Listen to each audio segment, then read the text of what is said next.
Tiffany, and this is my channel, Hoodie Handmade. Thank you so much for stopping by today. In today's video, I have a little different vlog for you. I just returned home from quilt retreat, sewing retreat, and I did a little interview with my mother. My mother is an avid quilter, and so I sat down for just a few minutes to interview her and chat with her and see what projects she brought to quilt retreat. So I hope you enjoy that. That's what's going to be the most part of this video. But I did want to say, if you are new here, welcome. Thank you so much for stopping by today. Please consider subscribing if you have not done so already. Give this video a thumbs up. This was so much fun to make. It was so much fun to have Mom kind of guest star here. And I hope to have her back on my channel in the future. It's just so fun to have Mom in my videos. And thank you to every one of my friends who are tuning in today yet again for another video of mine. Thank you so much for your friendship and your support. Yes, give this video a thumbs up and leave a comment down below. Have you ever been on a sewing retreat before?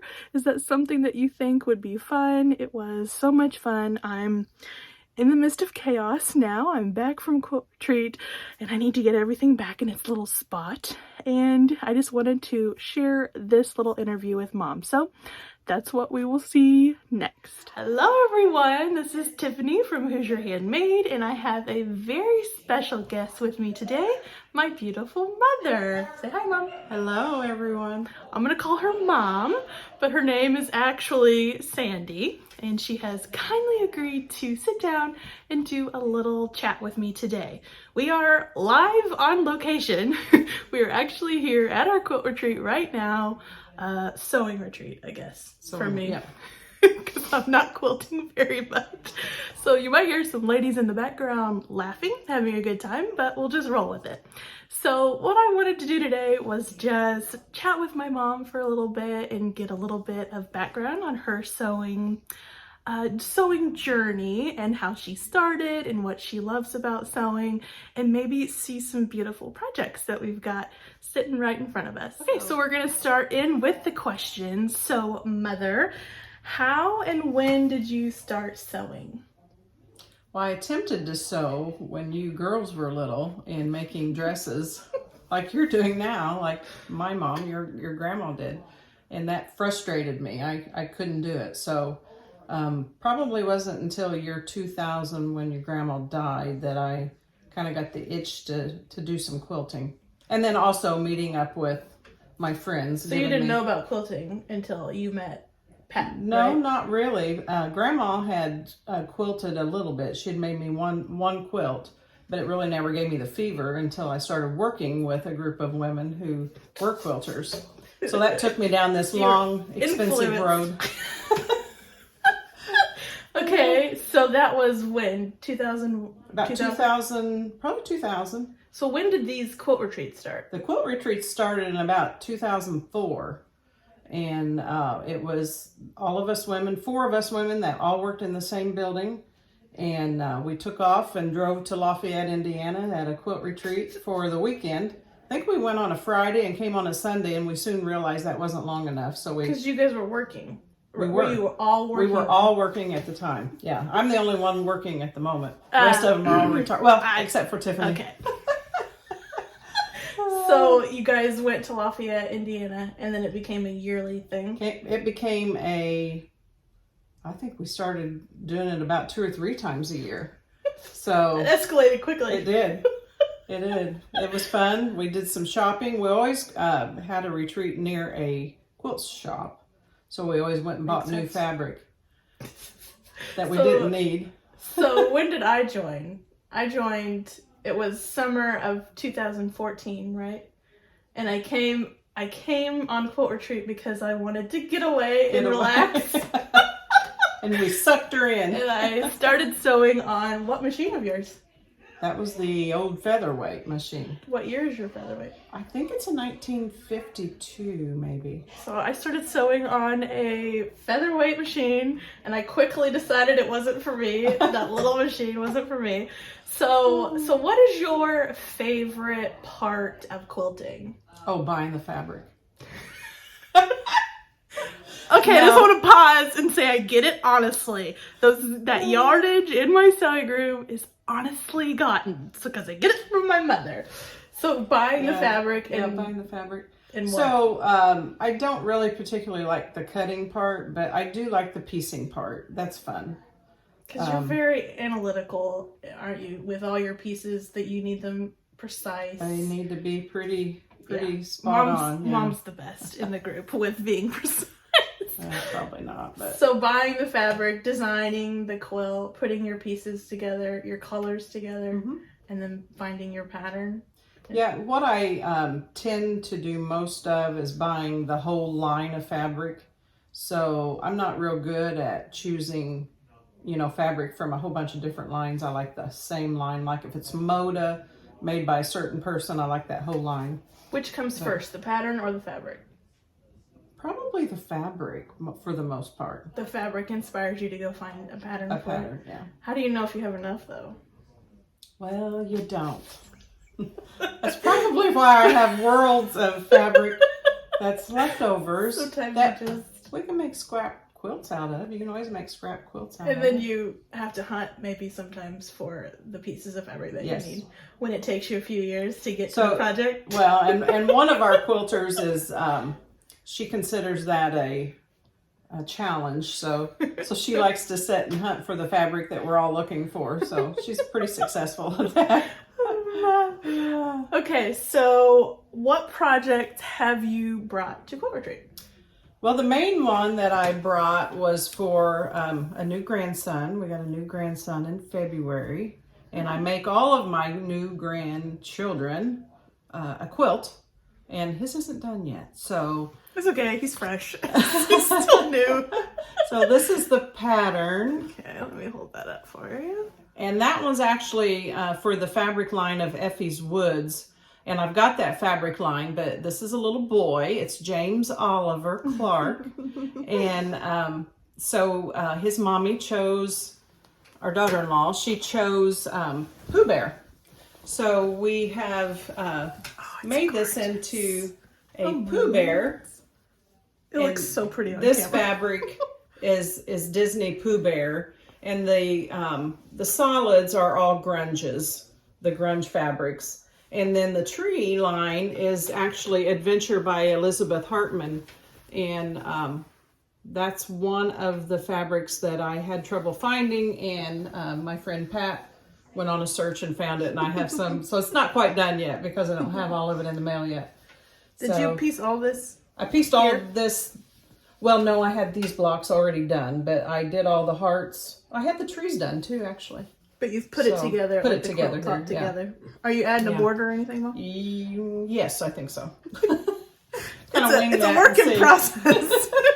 See how big it is and what fabrics I have left. So I will try to link this pattern down below. It's called Be You Little One by Coach House Designs. I'll try to link it down below if you're interested. So that's project number 1, Ma. Which one is next? Get the okay. So grandson number 3, I'm starting his second quilt. So after they get a little older, I do another quilt for him. He is a cowboy through and through. Loves his cowboy hat and his cowboy boots. So that's the pattern I use. That's actually from an old Fons and Porter magazine. Yeah, let me see if I can find the front. And I actually had that. What year is that, Tiffany? Because I had that. Tiffany used to like cowboy boots and cowboy hats as a child. Mom, we don't need to bring up my past. So I had that pattern for years. 2003, actually. Yeah.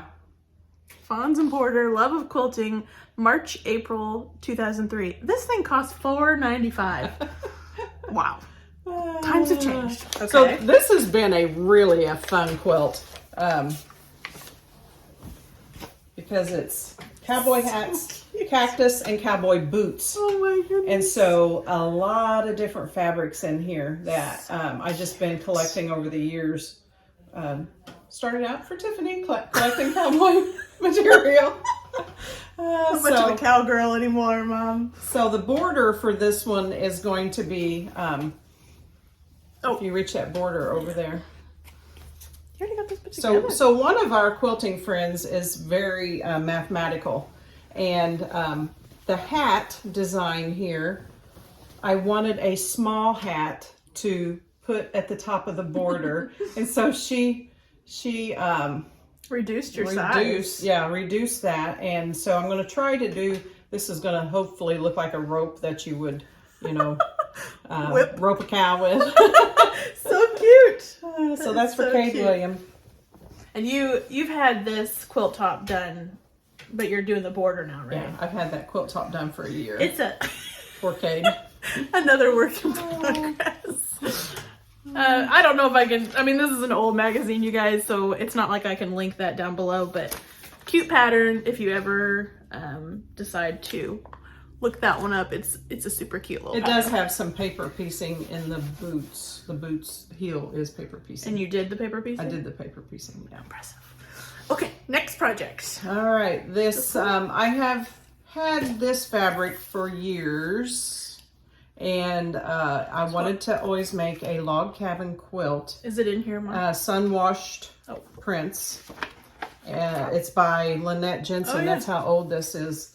So this is the book, and the fabric line is called Sun Washed Quilts, and yeah, that's the log cabin pattern that I wanted to make. And actually, after I got the quilt cut out and up on a design wall, I really did not favor that exact layout. The cool thing about a log cabin is there's so many different options to lay them out. You can flip them around. So, oh, that was one of my tips. Yeah, don't lose it. Okay, so I used the fabrics that I had and had to add some creams to it. This is a really big one. Well, it's not as big as what I wanted it to be because I've had to work some of these different colors into. So one of the things that that I just designed and wanted to add a border to this. So this will be the border to the side. I don't know. To the side. Yeah, like here. Oh yeah. Oh my. So that's going to take a lot of time. But I had a lot of leftover strips. So I wanted to do something with the leftover strips. And so that's why I decided on this. And basically what I did on this was I looked on Pinterest for quilt borders, and I found that picture. And so using the strips that I already had, just kind of designed that because I wanted that chevron kind of look going along the side. So cool. So cool.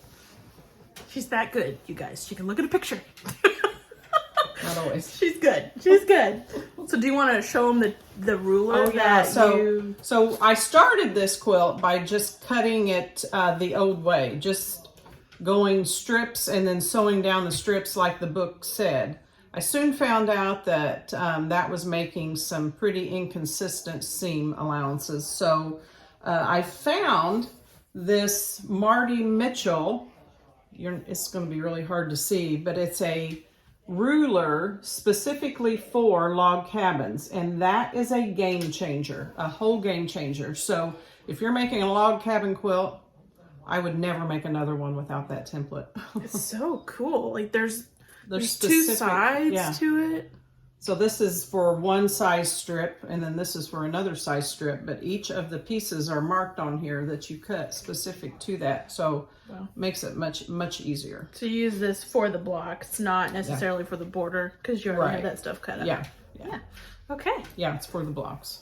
Is this book, I mean, this book is old, so I probably couldn't link that for them. Probably not. Sun Washed Quilts by Lynette Jensen, if you are interested in this pattern. Okay, next project, Ma. Okay, the next project I haven't started yet, but I don't know if anybody has heard of Donna Jordan on, I guess she's on YouTube. Is that Jordan Fabrics? Jordan Fabrics. I think they're out of the state of Oregon, but she puts out excellent videos and tutorials. And so I was watching her use this slit and sew double wedding ring template set, And I always struggle to really find what I want for Christmas when the kids ask. So I told Tiffany I wanted this for Christmas. So I got this whole set. You guys have actually already seen this if you've been with me since. If they were with me during Vlogmas, I showed them. Okay. She has a plan. So this is the set of templates, and you actually slit the seams a little bit before you sew them together, and that allows you to stretch that and do the curved seams, which I have always struggled with. So hopefully this is going to take the struggle out. Donna Jordan sure makes it look easy. Let me show them up close what those look like. Let us know if you guys have used these templates before. I'm sure you'd be interested to know if anybody's had good luck with them. She's got high hopes, you guys. But this is the fabrics that I hope to use for those. This is the fabrics that we got when we were on vacation, family vacation to Gulf Shores, Alabama, and I liked the looks of this, thinking ocean colors, kind of wild looking, not my normal. So anyway, a lot of coordinating batiks with that. So do you remember the name of that shop? Was that the Me and My Sister? I'm not sure. No, I don't. It's the one, we only went to one in Gulf Shores, isn't it? I think it's Me and My Sister. Me and My Sister's Quilts. Something. I'll try to look them up, see if I can link them down below. And then the other things that I've told Tiffany are must-haves for an old quilter like me, at least. Mother. So Quilter Select makes these new, well, fairly new, I'd say probably the last couple of years, templates, cutting templates that have a non-skid surface here on the back. So actually, these are total game changers when it comes to cutting. I also have the mat. They have the mat, and what you can do with these, you can actually, if you have the mat and the template both, you can take a piece of fabric and cut it, and if you need to turn it, that will turn the whole, this will actually turn and hold that fabric in place, and you can cut over here without a turning mat. That's turning it on top. The mat does not turn. Your the fabric turns. And your this has that good of a grip on the back of that. It's Quilter Select. Good night. And your dad also got me the mat and the rotary cutter. This is kind of heavy, but it's actually really nice. Very easy to change out the They're blade strange to turn on though. It's strange. Yeah. And then you have to like press down. Yeah. It's a little different than the Olfa, but you really love that. Yeah, I do. Don't you? So what size are these, Mom? This is a 6.5. 6.5 square, but, and what's that one? 1.5? 1.5 by 12. 1.5 by 12. 1.5 by 12. But how many of these do you have at home? I think you literally have every size because you get more every Christmas. Yeah. So are this you makes missing a really any? good Christmas present. It would be better to ask her what size she's missing than what she has. I do keep an inventory. That's one thing I keep an inventory on. I don't think she needs very many more to complete your collection. Probably not. Okay, was that your projects that you brought to Quilt Retreat? I think that's all I brought this time. Yeah. Are you having a good time? So I am. These are such fun, aren't they? They are, and they're very dear friends of mine. Been through many years with this group of ladies. Like I said, they're all retired. I'm the only one working besides Tiffany. Who will be working a lot longer than you. I'm retirement age, just haven't picked that date yet. So, yeah. And a couple of the quilters have just recently had some surgeries. So this past year, we really haven't had as many retreats, but we hope to start amping that up again. Because we really do like to do retreats about really once every 3 months. The fall time, we don't so much because a lot of us have other trips that we take. But where's our favorite place that we've ever been on a quilt retreat at? Your favorite one? So we've been to like people's houses. We've been to Oblong, Illinois. We've been to Lafayette. Yeah, probably Lafayette was pretty good, but that was a long trip up for us. Yeah, from where we live in Southern Indiana. And so Oblong is very nice. It just does not have we like to be able to sit down in the evening and you know, watch a little or a lot of TV in the evenings and relax. It doesn't have a homey feel. It doesn't. It's a retreat center. It has it's still really nice. Really nice retreat place for you to go set up your machines and cut, and nice bedrooms and baths and stuff. And it's attached to a quilt store. Attached to a quilt store. Which is to the store. Which is a little dangerous. For sure. All right, thank you so much, Mom, for sitting down. I twisted her arm so that she could sit down with me and chat. We did pretty good. We kept it under 20 minutes. Did we? Oh, yeah, we did. That was kind of long. Not long for me. All right, thank you so much for tuning in. We will see you in the next video.